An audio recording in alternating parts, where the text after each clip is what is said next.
kepada mereka. Namo tassa bhagavato arahato sama sambuddhassa. Namo tassa bhagavato arahato sama sambuddhassa.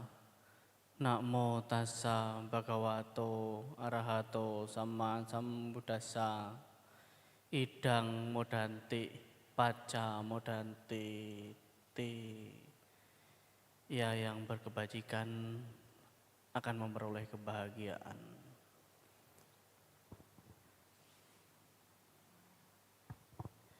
Ibu bapak serta saudara-saudari Dharma, sebelumnya terimalah salam Buddhis, salam Dharma, Namo Buddhaya. Pada kesempatan siang hari ini, Bapak Ibu telah melakukan penghormatan, puja penghormatan terhadap Buddha, Dhamma, dan Sangha sebagaimana rutinitas ataupun hal-hal yang diperlukan dilakukan pada umumnya masyarakat beragama, begitu juga dengan kita sebagai umat Buddha, untuk memperkuat keyakinan sehingga kita bisa mempraktekkan apa yang kita yakini. Kita perlu yang namanya memperkuat pemahaman, yaitu dengan belajar Dharma. Tadi Bapak Ibu sudah membacakan parita, memberi penghormatan dan mengulang kembali apa yang sudah pernah diajarkan oleh Guru Agung junjungan kita. Kemudian juga sudah mempraktekkan meditasi, walaupun singkat. Setidaknya kalau belum meditasi ya istirahat sebentar lah ya. Hening sejenak. Hari ini kita akan membahas satu topik, yaitu tentang kita belajar melepas dengan memberi. Apa sih yang disebut dengan melepas itu? Kenapa harus memberi atau berbagi? Masa-masa ini adalah salah satu bulan yang berkah bagi umat Buddha, yaitu bulan Katina, di mana di berbagai negara,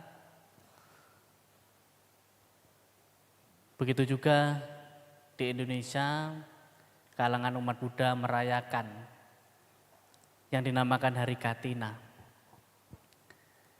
di mana kewajiban seorang perumah tangga melakukan kebajikan yang khusus, yang spesial di Hari Katina, yaitu memberikan kebutuhan pokok bagi para sangha. Ya, di sini sangha bukan satu atau dua bante, tetapi sangha keseluruhan. Di sini juga Bapak Ibu secara tidak langsung ikut serta menjaga ajaran Buddha dan ikut mengembangkan. Karena menyokong dan mendukung sangha adalah menjaga kelangsungan ajaran Buddha itu tetap berjalan. Ya, karena disebutkan bahwa sangha adalah pewaris Dhamma dan penjaga Dhamma. Di dunia ini selagi masih ada bhikkhu sangha, ajaran Buddha akan tetap berputar, akan tetap disampaikan, akan selalu ada yang mempraktekkan. Dan di mana ketika ajaran Buddha itu masih ada yang mempraktekkan, di dunia ini tidak akan pernah kosong dengan para arahat atau orang suci, karena praktek Dhamma itu sendiri. Salah satu praktek yang mendasar bagi kita umat Buddha adalah berbagi ataupun berdana. Karena di dalam dasa parami, 10 kebajikan. Yang pertama adalah dana parami.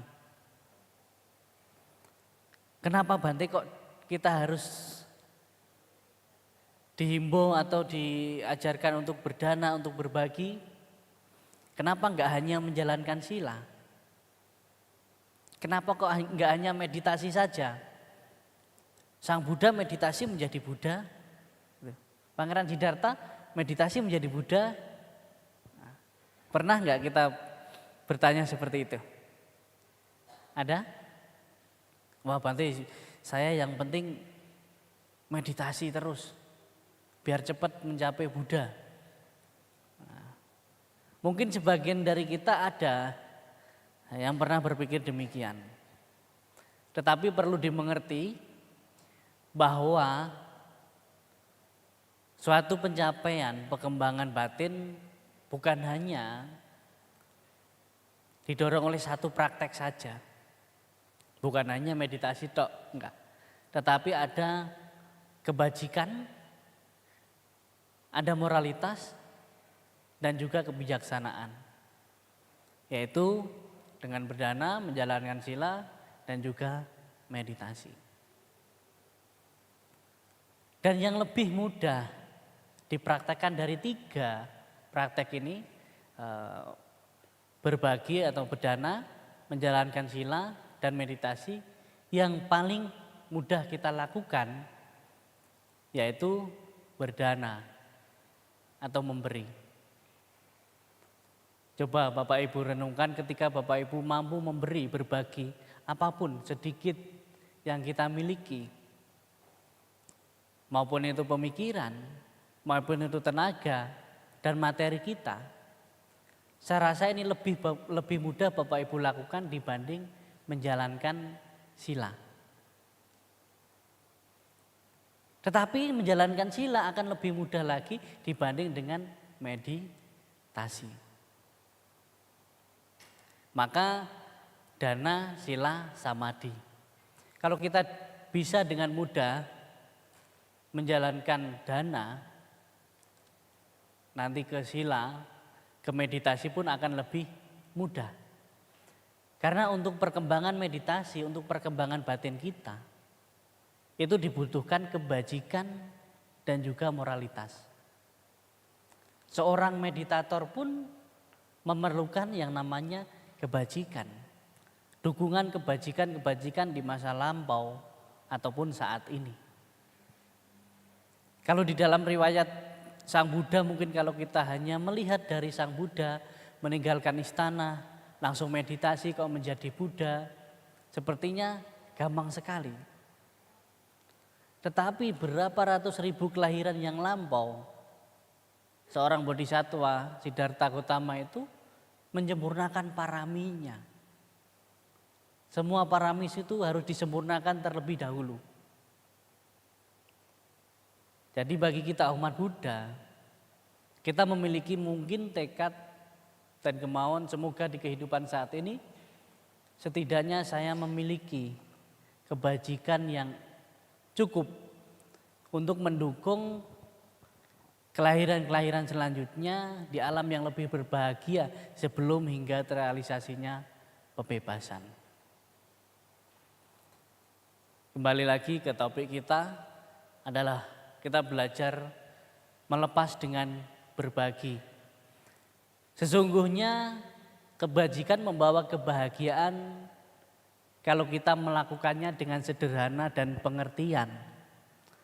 Tetapi kalau kita melakukannya dengan harapan dan balas budi, tentunya justru akan memperumit. Bahkan mungkin bisa saja tidak membuat kita bahagia saat ini. Misalnya, ketika kita berdana dengan harapan semoga ketika saya berdana nanti orang itu berterima kasih kepada saya.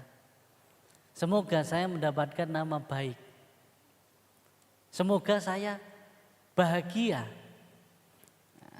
Nah ini, semoga saya bahagia. Padahal Bapak Ibu, di dalam kriteria untuk melakukan dana sendiri tidak perlu semoga, tetapi syaratnya bahagia itu sendiri. Maka sebelum Bapak Ibu berdana, diharapkan untuk bahagia sebelum memberi. Kemudian bahagia saat memberi dan bahagia setelah memberi. Syarat untuk bahagia saat berdana adalah bahagia itu sendiri. Nah, kalau sebelum berdana kita harus bahagia, munculkan perasaan bahagia di dalam diri kita. Dan saat memberi kita bahagia, dan setelah memberi kita juga harus bahagia. Maka efeknya juga nanti akan kebahagiaan di kemudian hari dan kehidupan yang lebih baik di kemudian hari. Bukan hanya saat ini sekarang. Lawang saat ini kita sudah harus bahagia kok. Tapi kadangkala kenapa kita tidak bahagia? Kita yang merusak kebajikan kita sendiri. Semisal, oke, mungkin kita bisa bahagialah sebelum memberi ya. Saat memberi juga bahagia. Tapi setelah memberi, kalau harapan kita tidak terpenuhi, keinginan kita tidak terpenuhi, nanti jadinya kita kecewa. Kita protes. Bante, katanya kalau orang sering berdana itu misalnya usahanya lancar, kehidupannya sukses dan lain sebagainya. Kenapa saya tidak? Kalau sering berdana katanya ayu wano sukang balang, sehat, panjang umur. Kenapa tidak? Ini yang sering muncul. Tetapi kita tidak sadari Bapak Ibu. Saya sering menjelaskan ini. Sering umat Buddha protes dengan apa yang dilakukannya sendiri. Wah Bante, saya sering ke wihara, sering berdana, sering meditasi. Kehidupan saya kok malah banyak masalah. Saya kok enggak bahagia. Bapak Ibu pernah merasa seperti itu? Pernah? Coba jawab dengan jujur, pernah merasa seperti itu? Pernah ya? Saya rasa sebagian besar lah. Tetapi kita tidak pernah menyadari, tidak pernah berpikir bahwa saat kita ada masalah, saat kita mungkin dalam kondisi yang tidak baik, kita tidak pernah berpikir, untung saya melakukan kebajikan, untung saya ke wihara, untung saya berbuat baik. Kalau tidak, mungkin kehidupan saya lebih buruk dari sekarang. Ini jarang kita ingat. Dan lagi ketika kita dalam kondisi yang bahagia, berhasil, sukses, kita tidak mengingat bahwa ini juga hasil dari apa yang kita lakukan. Hasil kebajikan kita di masa lampau dan saat ini. Kalau kita menyadari, kalau kita mengerti, maka kita akan mengulang-ulang kembali kebajikan yang sudah pernah kita lakukan. Seseorang yang sudah menikmati kebahagiaan hasil kebajikan dan menyadari bahwa itu hasil kebajikan yang pernah dilakukan, maka akan mengulangi kembali, melakukan kembali, terus menerus. Tapi ingat, mengulangi melakukan kebajikan tidak perlu mengharap, oh supaya ini seperti ini, supaya kehidupan saya lebih baik dan lain sebagainya. Tidak. Lakukanlah kebajikan itu sebagai ya memang yang harus kita lakukan. Bukan supaya kita. Nah, ini yang perlu kita tanamkan di dalam diri kita. Bahwa kebajikan yang kita lakukan memang harus kita lakukan. Bukan karena kita supaya saya. Nah, kalau kita sering supaya saya mungkin sukses, mungkin bahagia, dengan kebajikan yang saya lakukan sekarang ini, sering kita kecewa. Jadi melakukan kebajikan adalah memang sesuatu hal yang harus kita lakukan. Bahagia, sukses itu adalah efeknya. Sang Buddha tidak pernah mengajarkan kita saat berbuat baik itu banyak harapannya. Tetapi disitulah Sang Buddha mendorong kita untuk melakukan kebajikan-kebajikan, menjaga sila dan melakukan meditasi agar supaya kehidupan kita lebih baik. Jadi hukum karma itu, sebab akibat itu tidak perlu Bapak Ibu paksakan. Tidak perlu Bapak Ibu tagih. Ya, tidak seperti hutang. Ya, kalau hutang kan kalau nggak ditagih nggak dibayar. Kalau nggak ditagih nanti pura-pura lupa ya. Tapi karma enggak. Hukum karma itu akan berbuah tepat pada waktunya ketika kita memang mengkondisikan karma itu berbuah. Kadangkala kita berharap setinggi apapun dari hasil kebajikan yang kita lakukan, kalau memang waktunya belum tepat dan kondisinya belum mendukung, belum berbuah. Bukan berarti tidak, tetapi belum. Sama seperti yang Bante contohkan tadi. Saya sering berbuat baik, saya sering berdana, tapi kok malah kehidupan di keluarga saya kok banyak masalah. Jadi kita berhenti berdana gitu. Jadi kita berhenti berbuat baik.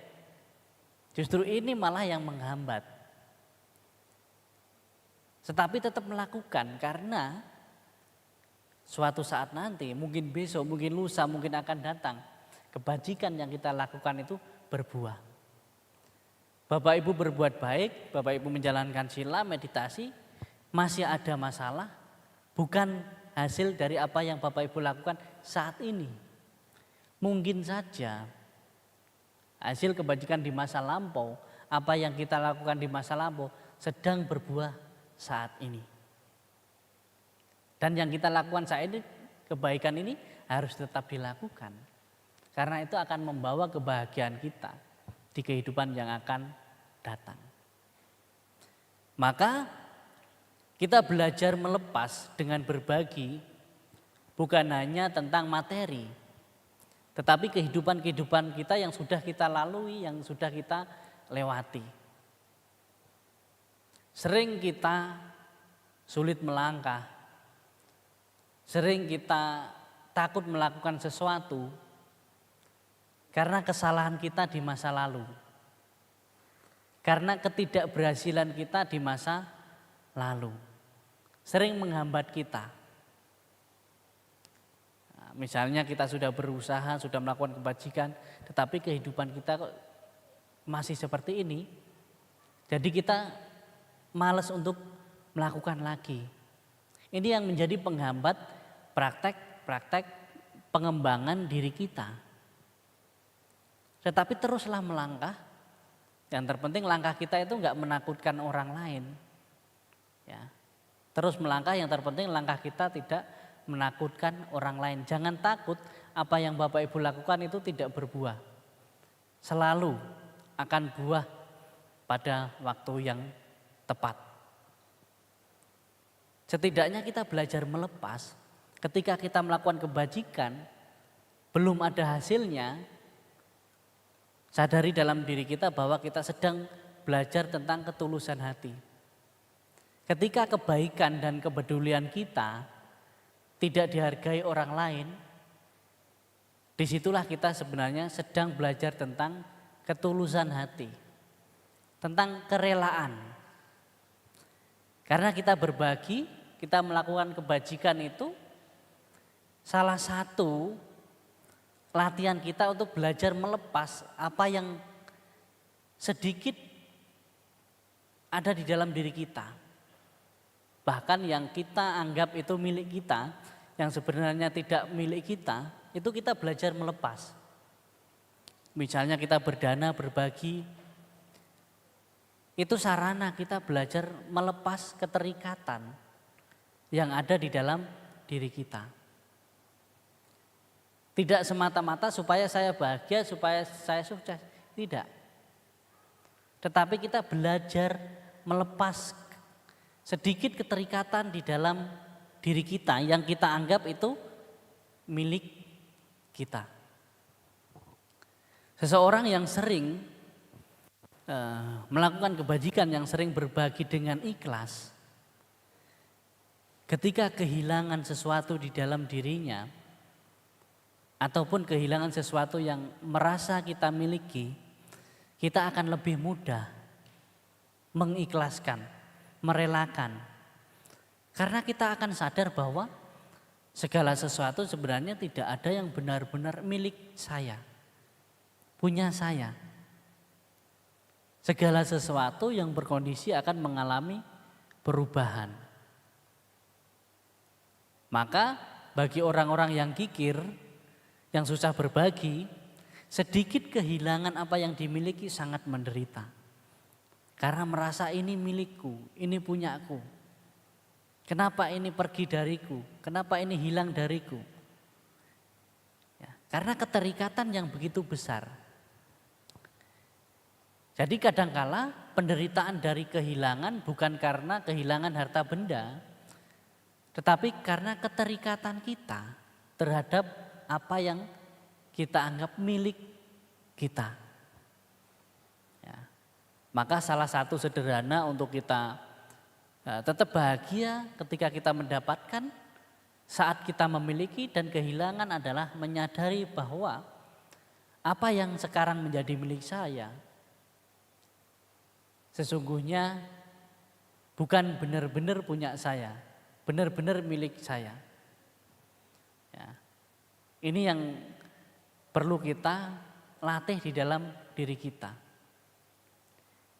Tetapi ingat, ketika itu masih ada bersama kita, kita jaga, kita rawat, kita pergunakan sebaik mungkin.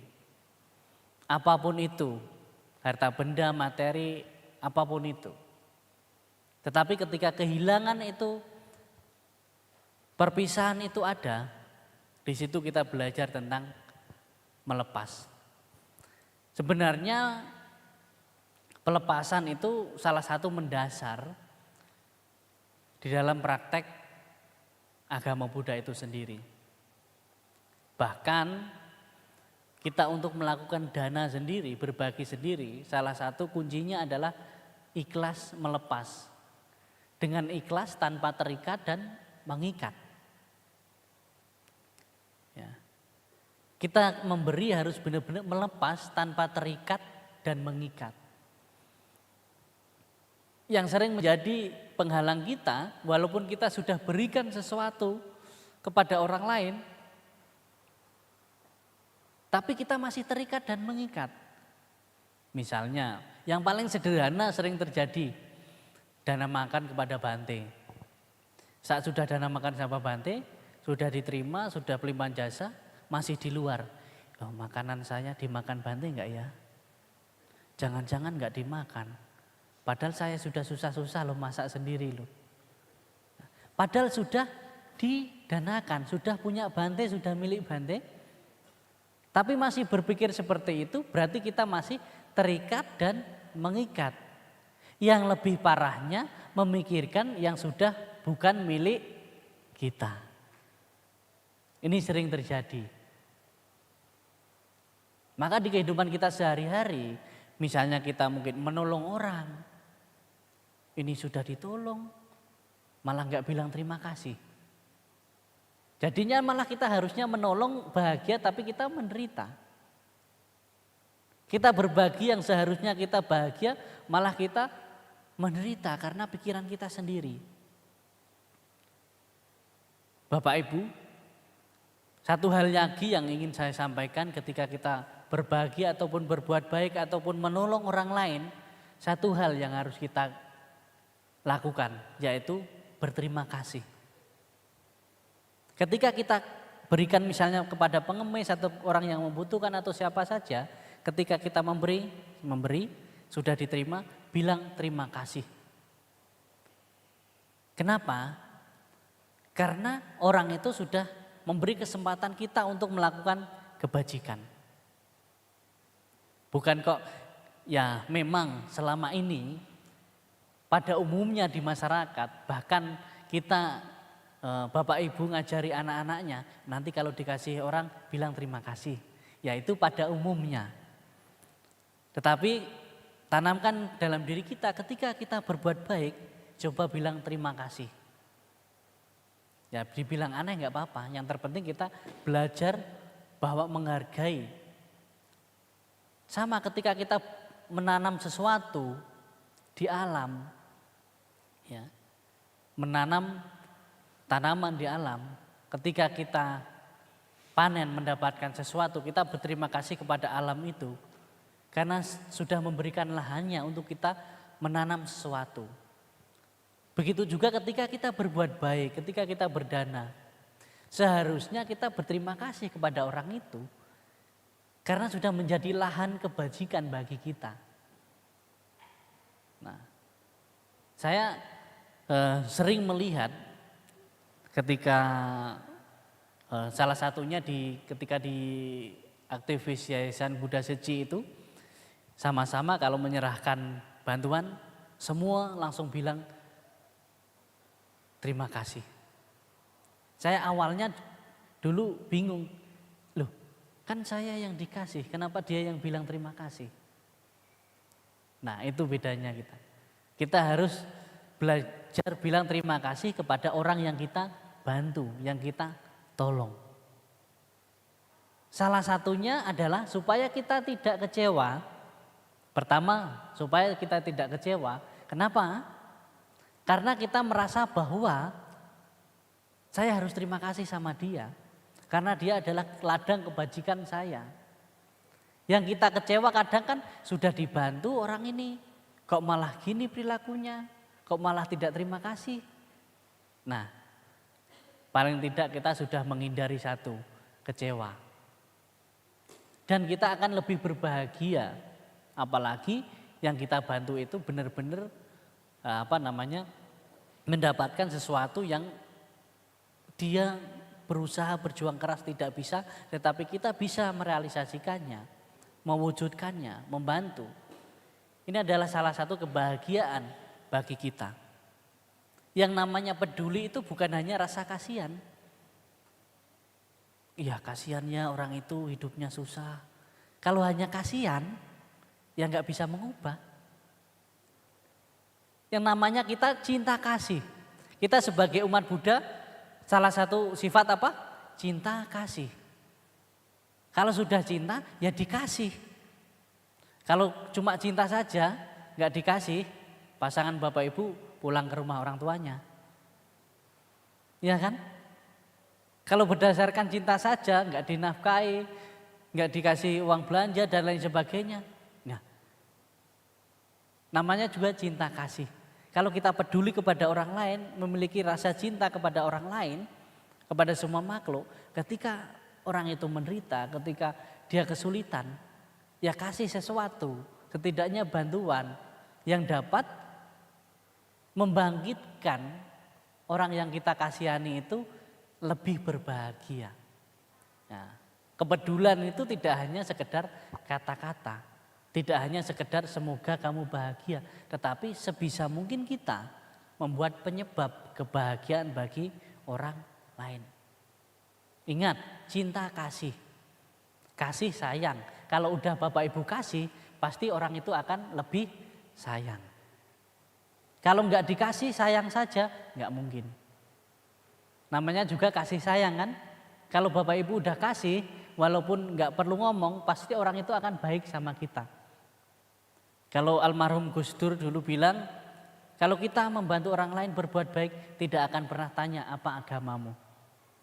Sama, kalau bapak ibu sering memberi, sering berbagi kepada orang di sekitar kita yang membutuhkan, nggak perlu bicara, nggak perlu baik-baik, dibaik-baiki, pasti dia akan lebih menjaga kita.